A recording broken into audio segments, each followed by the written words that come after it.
everyone! We are going to do a demonstration of different techniques for raising your praying mantis babies. Different setups and how to feed them the fruit fly cultures so that you don't end up with fruit flies everywhere.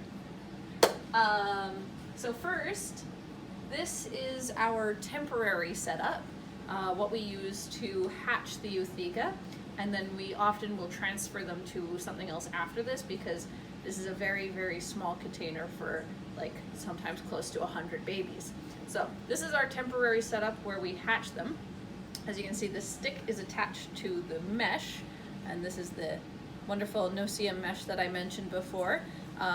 You can use whatever kind of mesh you want. I use this one because it's very, very tiny.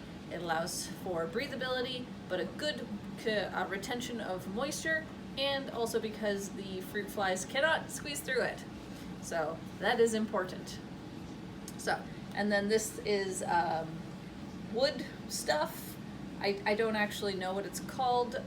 I've seen some people call it Excelsior, but I don't know if that's like actually what it's called. So yeah, you can use whatever you want though. It's just something for the babies to hatch onto and crawl around and get away from each other. So that's our temporary setup. From there, you can transfer them to multiple different devices. You can have a whole bunch of these and have like 10 or 20 in each one.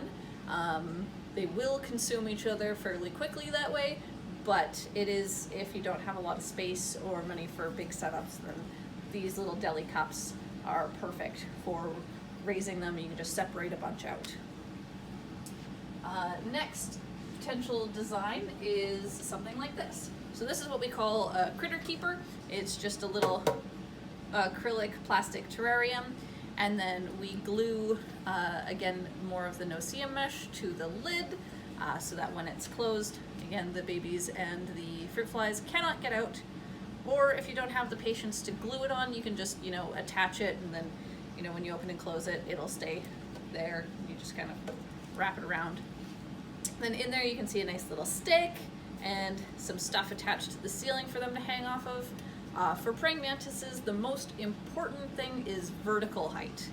This is where they will molt from. If they don't have a lot of vertical height for molting, then they will fail at it and they will die, and that is unfortunate. So vertical as opposed to horizontal, very important. So things for them to attach to is important. You can get stuff like this, or you can just attach more of the mesh to the ceiling, which is another technique we do, and that way they will hang on to something. And then often a little bit of dirt in the bottom just for, again, moisture. Without moisture, they will have a very hard time molting, and again, they will die. So that is less optimal. And then the last one is our ultimate design. This is a vertical aquarium. I think it's like a 10-gallon, I don't know, 5 to 10 gallon, I have no idea. I don't know anything about that. And you can see there's lots of sticks in there. There's a bit of the Excelsior stuff. This is our very fancy, very beautiful lid. And it's got a perfect tight seal all the way around, a little bit of holes for breathing, and so we can spray mist them. And again, there's more mesh attached to the ceiling. It's not no-seam mesh, it's just like any kind of screen door mesh.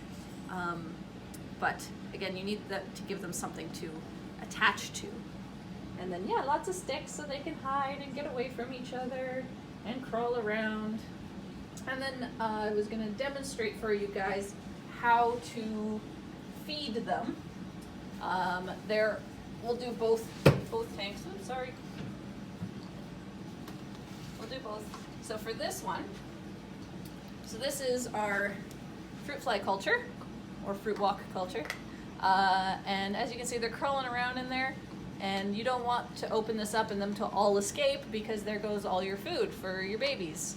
So what you want to do is you want to take it and you want to tap it.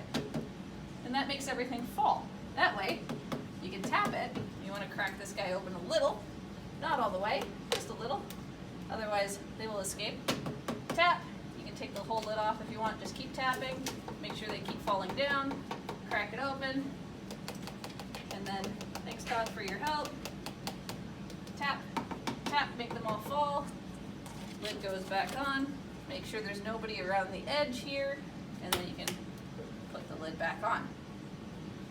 For this one, you have to be pretty fast because if there are a bunch of babies up on the ceiling and you open it up, they might all come crawling out, or if there's a bunch hanging out on the door here. So again, tapping, tapping, tapping, always tapping, and then you just shake it in there. I already gave these guys a bunch, so I'm not going to give them any more than that. Lid, make sure there's nobody hanging out, gonna get crushed by me closing the door. That's not fun for anyone.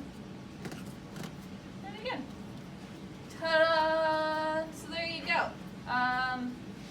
Yeah, it takes a little bit of practice to get the technique right, but I have faith in you guys. You'll figure it out. Or you'll have fruit flies everywhere. Good times. Thanks for watching, everyone. If you want more information, please follow us on Instagram or follow along here on Facebook. We love to give you guys a bunch of content, and if you have any suggestions, please let us know.